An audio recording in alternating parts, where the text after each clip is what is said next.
भागवत गीता और भगवत गीता दोनों में डिफरेंस क्या है?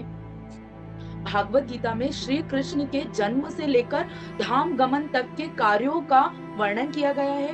भगवत गीता में श्री कृष्ण के द्वारा दिए गए कर्म उपदेश का पालन जो अर्जुन ने किया है महाभारत के दौरान, वो भगवत गीता में कहा गया है। भागवत गीता वह जिसमें भगवान श्री कृष्ण ने क्या किया है वह बताया गया है, और श्रीमद् भगवत गीता वह जिसमें भगवान श्री कृष्ण ने क्या कहा है वह बताया गया है। भागवत जी में श्री कृष्ण के कार्यों को लिखा गया है और भगवत जी में श्री कृष्ण के कथनों को लिखा गया है ना?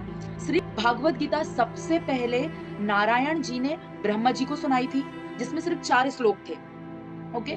और ब्रह्मा जी ने फिर उन्हें वो ही भागवत गीता को नारद जी को सुनाया, वो भी सिर्फ 4 श्लोक थे। 4 श्लोक की भागवत गीता थी। फिर नारद जी ने वेद व्यास जी को 4 श्लोक की वही भागवत गीता सुनाई। फिर इसके बाद में वेद व्यास जी ने अपने पुत्र सुखदेव जी को जब ये कथा सुनाई भागवत गीता, तो उसका ट्रांसलेशन, उसका विस्तार 18,000 श्लोक्स में किया। ओके। 18,000 श्लोक्स में करने के बाद वो अपने पुत्र सुखदेव जी को सुनाई। उसके बाद सुखदेव जी ने जब परीक्षित राजा, परीक्षित कौन?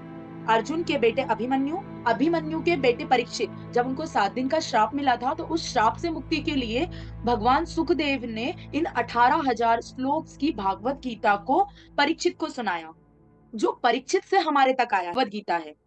ओके। इसमें पूरे 700 श्लोक है जो हमें कर्म का ज्ञान कराती है।